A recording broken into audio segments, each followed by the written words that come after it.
Dans le cadre des Journées européennes du patrimoine, le Conseil départemental a, comme chaque année, ouvert les portes de ses équipements culturels au public. La Villa du département a proposé une exposition intitulée Mode et tradition sur des costumes d'époque et de style.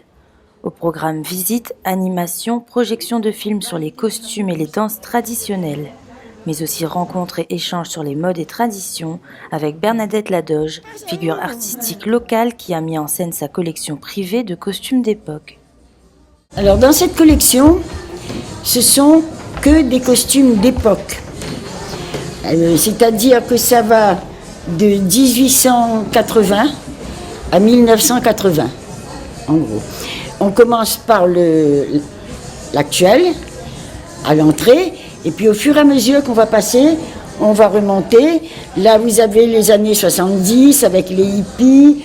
Ensuite, on passe aux années 60, les mini, les maxi, la petite robe de Brigitte Bardot, les Vichy.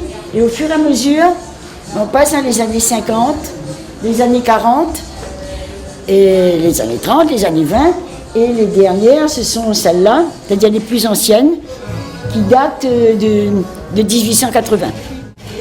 Donc ce sont des costumes d'époque, des costumes authentiques, qui ont été fabriqués et portés par les gens qui vivaient à cette époque.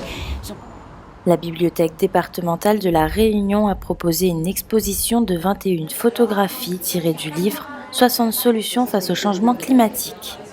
Des photos présentant des projets pour lutter contre le dérèglement climatique. Des ateliers ont été proposés aux enfants autour du développement durable. La bibliothèque a également proposé au public des rencontres avec plusieurs auteurs. Charlotte Rabessala a ainsi pu présenter son ouvrage. Et c'est important pour l'auteur de rencontrer le public, pour savoir quel est l'écho. Comme c'est tout nouveau, c'est important de le savoir. Et puis il y a aussi une chose, c'est que il n'y a pas beaucoup de rencontres avec les auteurs. Et les journées du patrimoine sont importantes dans ce sens-là. Et évidemment, la bibliothèque départementale, que je remercie ici, est quand même un lieu d'échange fructueux pour les auteurs et les œuvres. C'est évident. Ce week-end a été une nouvelle fois l'occasion de démontrer l'attachement de la collectivité à sauvegarder et à transmettre le patrimoine.